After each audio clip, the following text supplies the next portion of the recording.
پیدل گیا ہے اور پیدل آیا ہے، بیمار ہو گیا ہے، جو ضروری کام اس نے کرنے تھے تھکاوٹ کی وجہ سے وہ نہیں ہو سکے، اور جو اس نے وقت ضائع کیا آنے جانے میں اس میں کتنا کام ہو سکتا تھا۔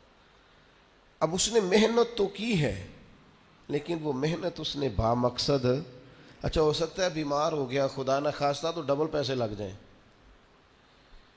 ہمارے ہاں ملنگ ہوتے ہیں نا، ملنگ اکثر فارغ ہوتے ہیں، کام کوئی، ملنگ ہوتے ہی وہ لوگ ہیں جن کو کام کوئی نہیں ہوتا۔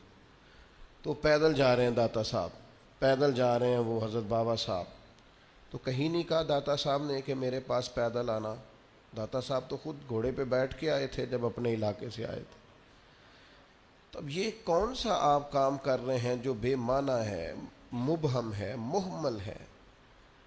آپ کون سی ایسی اس میں آپ مجاہدہ بالنفس کر رہے ہیں جس کا کوئی مطلب ہی نہیں ہے؟ یہ تو وہ بات ہوئی کہ کھیت میں دانہ ڈالا نہیں اور ہل چلاتے رہے، اس میں کھاد ڈالتے رہے، اس کو پانی دیتے رہے، لیکن بیج تو ڈالا ہی نہیں۔ جب تک آپ بیج نہیں ڈالیں گے تو کیا حاصل کرنا چاہتے ہیں آپ کھیت سے؟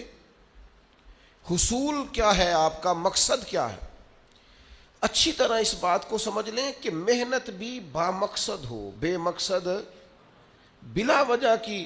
وہ کیا کہتے ہیں پنجابی میں کہ آپ مدھانی پانی میں ڈالیں گے تو مکھن نکل آئے گا، اس کے لیے دودھ چاہیے، اور فقط دودھ نہ ہو، دودھ بھی کسی شخص نے جما رکھا ہو، دہی بنا ہوا ہو، پھر آپ اس کے اندر محنت کریں گے تو مکھن نصیب ہوگا۔